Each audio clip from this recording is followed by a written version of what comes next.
Mm-hmm. Welcome to our podcast studio introducing Kazakhstan.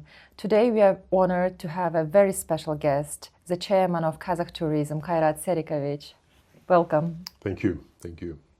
Before we jump in, how are you doing today? Very good. Thank you. It's nice to be here. Thank you for having me. Thank you for joining us. Right now, me and my business partner, Trevor Morgan Doyle, we are working to bring Kazakhstan media and entertainment to the global stage with a goal to boosting tourism in Kazakhstan and changing the image of Kazakhstan in general. So what are your key steps in making this happen? Well, we as a tourism industry are also partially responsible for improving the image of Kazakhstan. There are a lot of happening in the world and in the region. So some of our potential clientele, potential travelers might be either not aware or probably a little bit intimidated by what's happening in the region and maybe turned away from visiting our region and the destination of Kazakhstan. So our main goal nowadays, given the geopolitics, is to showcase, first of all, safety of Kazakhstan. So that's why we receive a lot of influencers who come and show to their audience how safe Kazakhstan is, how accessible it is. You know, we're visa-free to more than 80 nations in the world. So given the openness of Kazakhstan, given the air connectivity that we are connected to major hubs in the world, Istanbul, Frankfurt, Seoul, Beijing, and Dubai, and many others. So with this, we want to send a clear signal that we're safe, we're open, and we're welcoming different nations to come and explore and discover Kazakhstan for themselves. But at the same time, we want to, as a country, not as a tourism industry alone, but as a country to portray ourselves, to send a clear message that we are on the path to restore and to revamp our national traditions, to revamp Kazakh culture. And this where the film industry comes in place. The film industry is relatively well supported by the government. It's not perfect. I guess we'll touch upon this in your podcast today. But we're giving these opportunities, and when it comes to funding, at the same time, more or less freedom to directors, to podcasters, to any other media sectors to showcase the culture, the real Kazakhstan, through movies, through podcasts, through music videos. And you know, Dimash had recently filmed his new music video with help of Kazakh tourism. There are many other young singers, artists, bands who are performing in different sectors of creative industries, thus creating content that helps us to send the message that Kazakhstan is safe, it's open, and it's on the way to revive and to promote its own culture. And this way, by promoting our culture, by showcasing our landscapes in different films and music videos, etc., we are showing the beauty of Kazakhstan. And that's the most important criteria for people when they're choosing destination. The country has to be safe, it has to be cool, and it has to have nice scenery, the nature, and everything.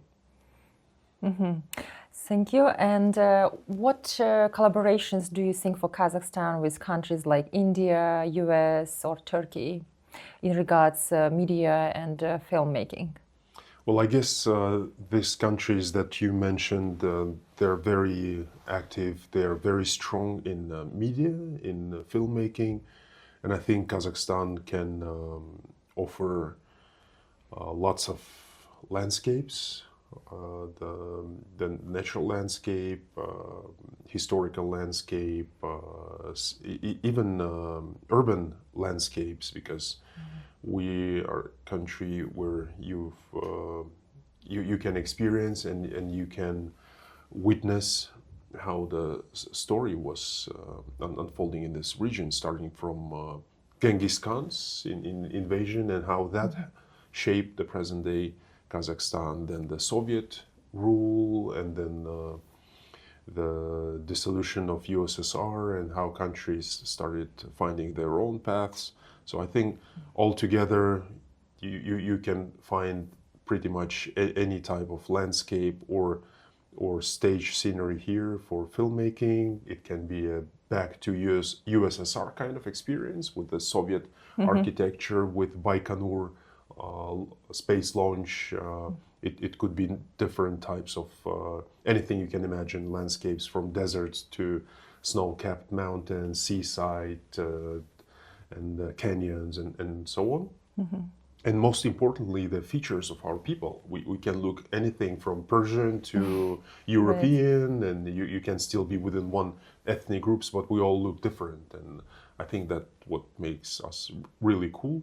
And we have 156 different nationalities, right, in Kazakhstan? Yes, we have so many ethnic groups, and that with that, it yields us another opportunity, the fusion of cuisine, for instance, different cultures, because pretty much all of the ethnic groups that live here, ethnic, let's say, Koreans or ethnic German or ethnic Ukrainians, Greek. So all these nations, they bring to the boiling pot their own pinch of their cultures, of their traditions, of their dresses, cuisine, and so on. And I think that makes the region interesting for media, and all these countries that you mentioned. We would like to see them coming and filming their movies here, and music, advertising. I think commercials is another great avenue for us to explore.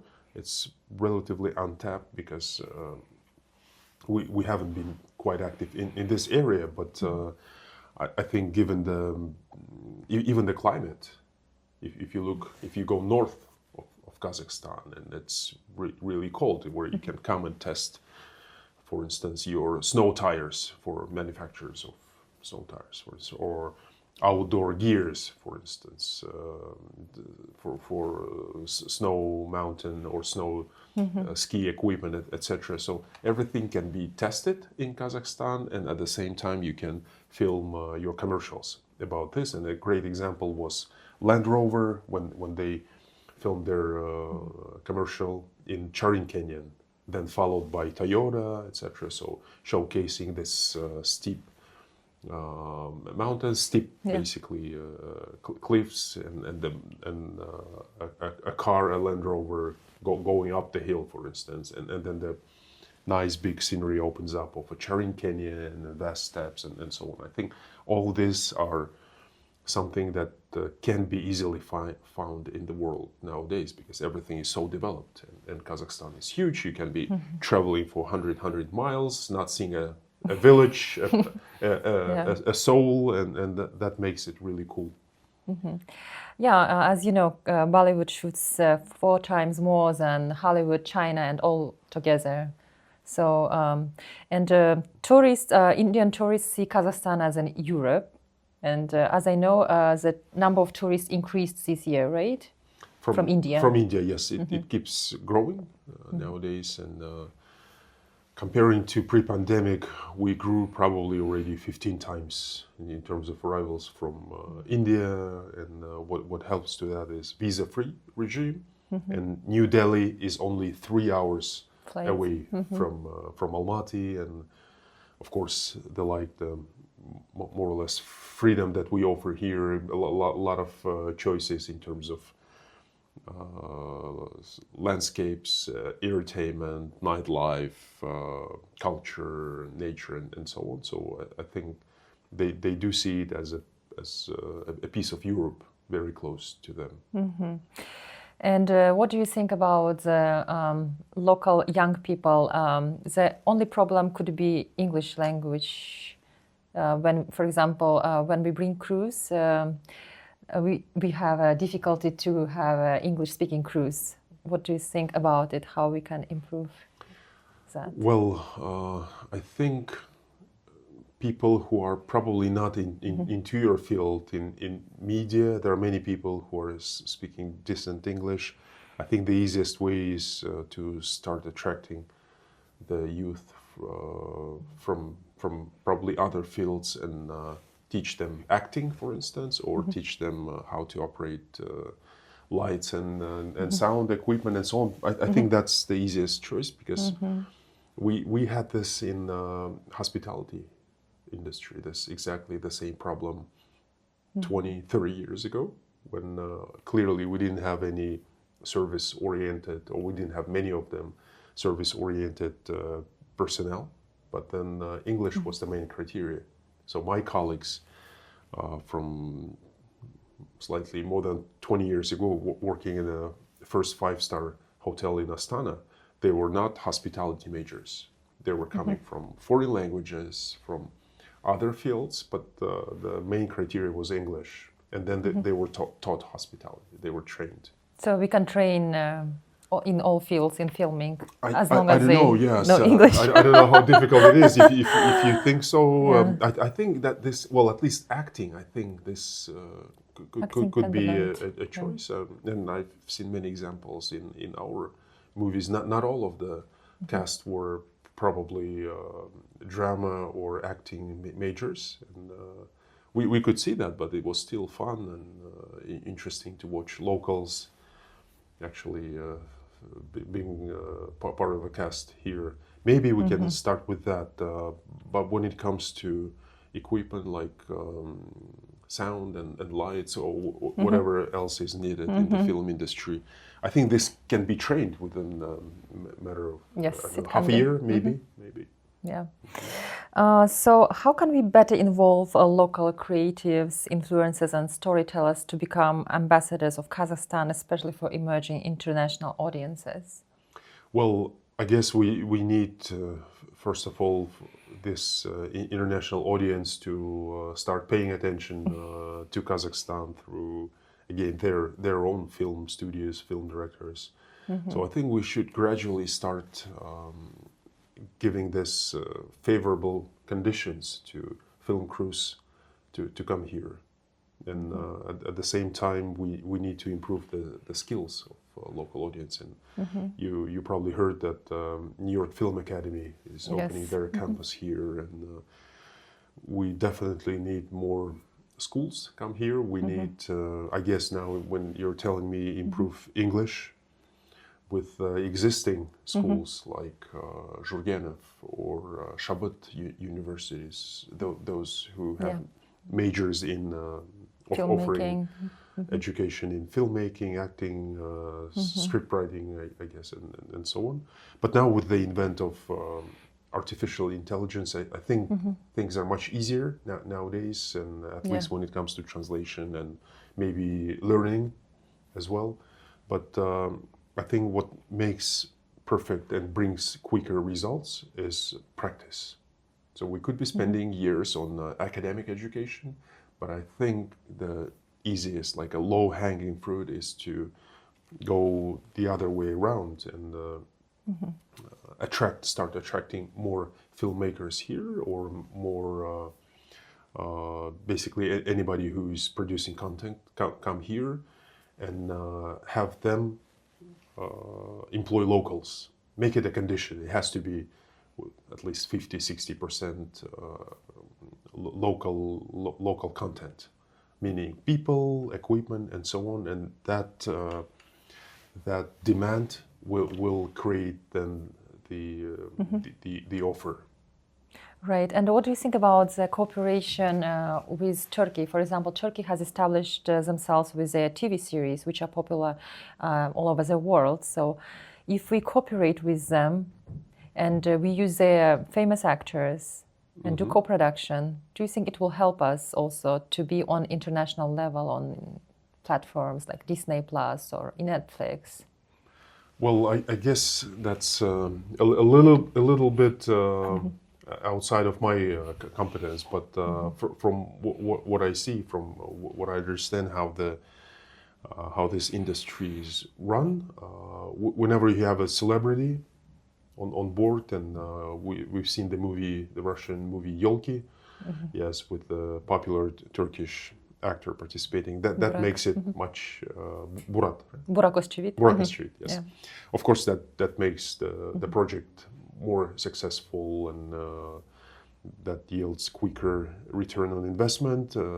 But I think we should also be, of course, probably looking this direction. But I would probably like to see our own stars, local stars, to appear in international production, the international media, and through them attract more attention to Kazakhstan. I can't remember the names now, but of course we know Timur Bekmambetov as a film director who was quite successful in Hollywood, I guess. And who else? I don't know, some a few other actors, I think. Like actors, Sanjar Madi, he also takes place in international movies, as I know. Right, and then Nomad Stunts, of Yes, course, Nomad Stunts, our famous stunters from Kazakhstan who were part of cast in Mulan movie and many other productions. But I think through this, our local celebrities, local talent, I think we should be able to draw attention to Kazakhstan. And of course, this all has to be backed by government support. That in the beginning we do need, and you know better than me about the rebates and film commissions and everything. I think that this all should go hand in hand as a complex solution.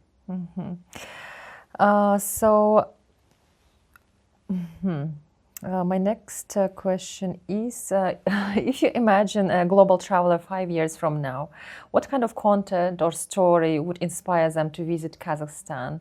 And what should we be creating today to get there?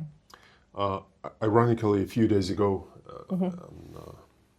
during the exhibition that is running now, the Kazakhstan International Travel Fair, I moderated a session on how we should be attracting next generation travel. So we're looking at Generation Z, Generation Alpha, and in 5 years, Gen Zers, how they're called, how they're referred to, the Generation Z. Yeah. They will have their own kids and they will start traveling, and Generation Alpha will become will enter their adulthood, and they of course will start traveling too. And I think the right way to start catching their attention now is, first of all, so-called meta world. Of course, we should be looking for them now. Should be looking out for them in where they live, and that's the virtual reality. They of course play Roblox and all those other games, and I think we should be starting creating Kazakhstan in a virtual world, in meta world, in different video games, etc. That's one way to kind of showcase Kazakhstan and its good sides and its appeal in the video games. That's one way to look at it. The second thing is digital content, but make it shorter. I think the attention span is so short now with the younger generation. I can't imagine them watching, listening to podcasts for 1 hour, hour and longer. So I think everything has to be catchy. It has to be quick. It has to be convenient, and I think we do need a lot of short content, short reels, and different stories, and so on. But truly capturing the beauty of Kazakhstan, but not only from the landscape point of view. I think we've been messing with this for so long time. We lost so much money just by showcasing our landscapes. And you remember those, how you call it, coffee table books, you know, those heavy ones with photographs, what we call photo albums. Yes. Showcasing different landscapes with no people, no animals in it. Just beautiful landscapes, and that no longer attracts, of course, people. So younger generation is expecting, and to address your question, the younger generation 5-10 years from now is probably a little bit spoiled. Yeah. It's I see it as less adventurous when it comes to going really far, like on expeditions, and then Kazakhstan is a very adventurous destination. So I think that generation, and I don't want to offend anyone, but that's I think what the predictions are. That's the generation would require a lot of comfort, a lot of safety. That's the generation that would probably be traveling again in groups because again, safety and comfort. Because our generation, we were seeking, of course, we enjoyed the group travel, but further down the road, we started going and exploring more solo travel, going less in groups, but finding more individual travel and so on, because we kind of got tired, I guess, of the society and of the how you call it, herd mentality. When you move with a herd, not by yourself in individuality and so on. But this generation will help the group travel sustain.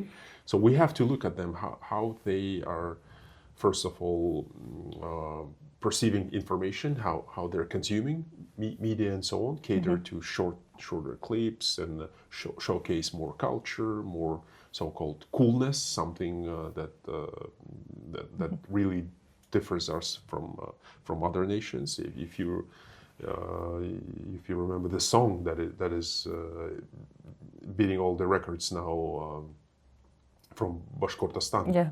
Yes, Homay, right? Homay, yeah. Yes. So that's the kind of content, short clip, but very catchy, showcasing culture, authenticity, and uniqueness. That's it. And pretty cool music, nothing fancy, I guess, with a lot of ethnic motifs again, national instruments, and so on. I think that's the type of traveler in terms of media perception, in terms of media consumption, how they will react. So using that video, maybe you could also portray a little bit of landscapes and make clear that it's in that certain destination. I'm not sure if people nowadays watching that particular video music, did they get an impression that it was actually in Russia and in Bashkortostan? If we want to pinpoint a destination, I don't think they got that idea. And I don't think at the same time, of course, the people who were filming this, the band itself, I don't think they were pursuing that, to make it. They didn't even probably expect that this would go so viral. Yeah. They probably didn't pursue the idea that they wanted to promote the destination. But if we use it as an example, and if we start doing something like this here in Kazakhstan, investing in this kind of music videos, in different commercials, shorter films, stories, reels, and so on, but combining culture with costumes, a little bit of ethnic, lots of horses. Horses are out there. People love this beautiful animals. Forgive us that we eat them, but that could also be turned into a different story. But at the same time, landscapes and adding our own language a little bit. So make it a little bit mysterious kind of package and make it short. Make it short, catchy, cool. I think this kind of media perception is expecting us, and it's already here, and it will continue be in place for at least a decade.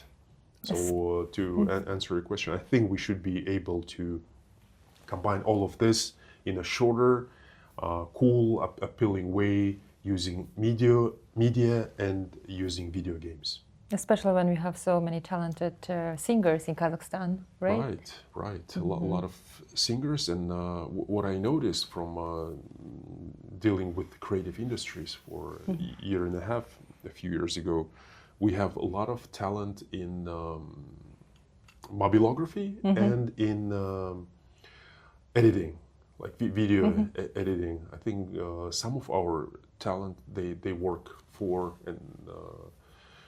Western singers, Western, making music videos for them, clipping and editing different content. I think that's cool. Adding different animation and so on. I think we're very well, probably not talented, but we grew to be very competent in this, our young talent.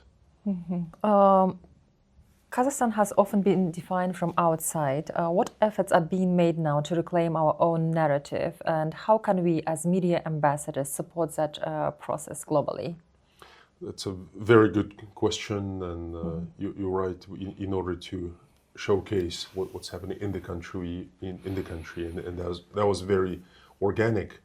Our ambassadors, let's look at Dimash or many other people, they found recognition outside of Kazakhstan, and then we as a nation, as locals, we started perceiving them differently.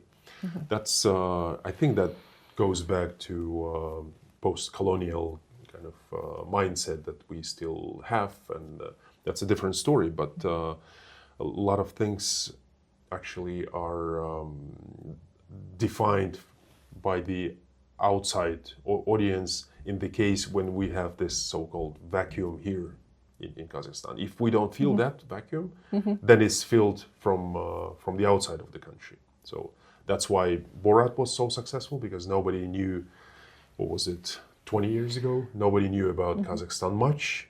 Of course, in certain circles, of course, among politicians, very educated people who are somehow connected with USSR or the Central Asia, they would know Kazakhstan, but largely among the grassroots in different nations, it's still largely unknown. So So was in a 20 huge years, gap and void. It was very easy to sell anything.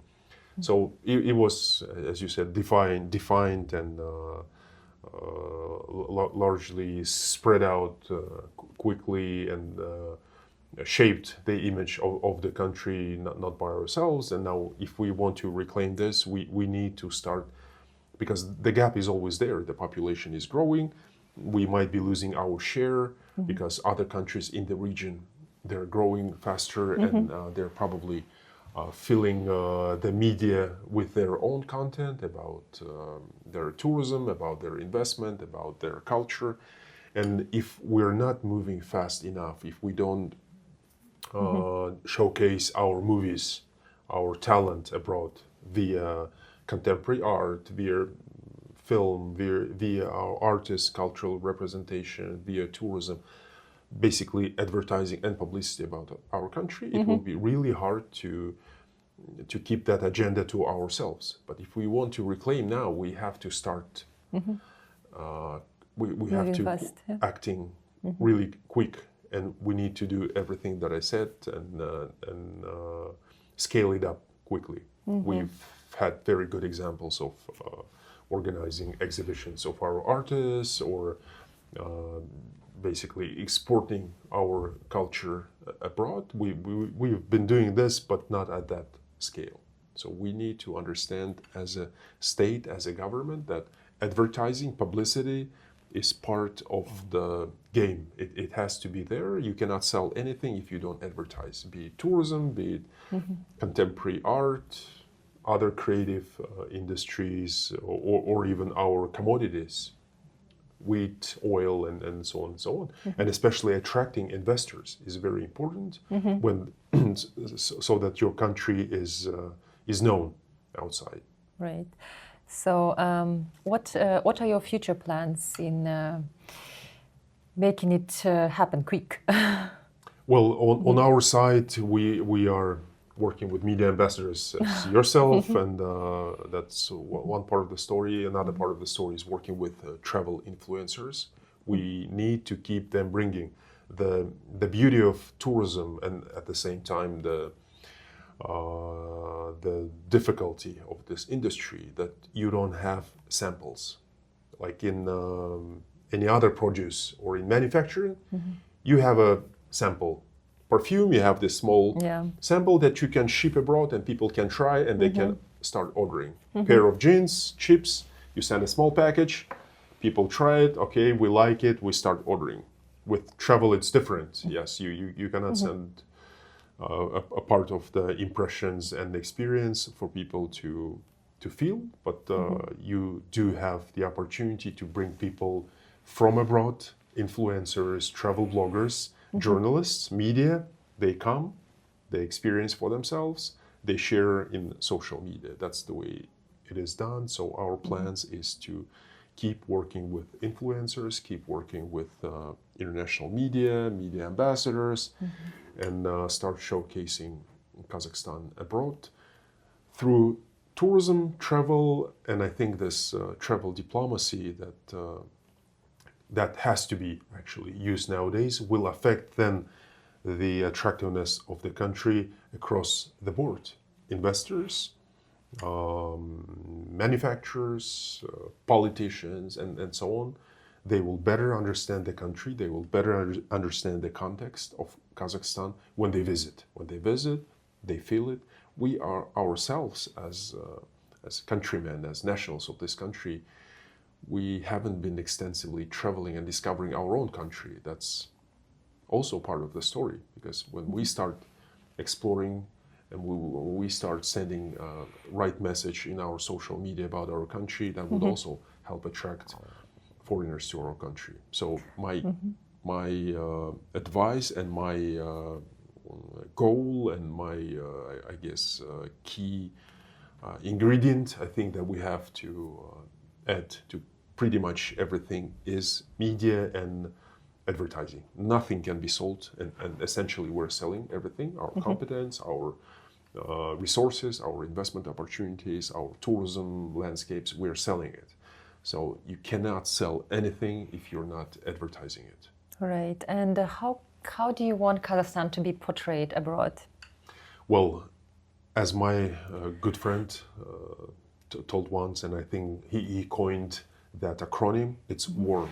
We're warm people. And if we start deciphering it, it's W is Western educated, A is Asian looking, R is Russian speaking, M is Muslims. So we are warm, right? And with this warmth, we are very close to a lot of nations in the world. Western educated, we're English speaking, we can deal with the Western world, we're better perceived, better understood. Asian looking, we can work with another part, with a Asian hemisphere, right? With the Eastern hemisphere, because it's easier probably when you're Asian looking, and of course there are still many preconceptions and people still judge by the way you look, but we're Asian and at the same time Western educated, and we're Russian speaking. We're working with the biggest neighbor and sharing the longest land border with Russia and other part of the world that used to be part of USSR. We easily work with them because we know this language, and the predominant religion is still Islam, and meaning we can work with the Arab world as well. So I think we're warm, and we're really warm as as the true per se. That's what the true meaning of this word is. We are warm. We're a hospitable nation. I think we should be portraying this to the world, that we are competent, we are reliable, we're warm, we're hospitable. I think that's the way we should tell the story about Kazakhstan. Warm Kazakhs. Yes, warm. Well, it was a very interesting podcast. Thank you very much, Kairat Sadvakassov. My pleasure. My pleasure. Thank you for having me.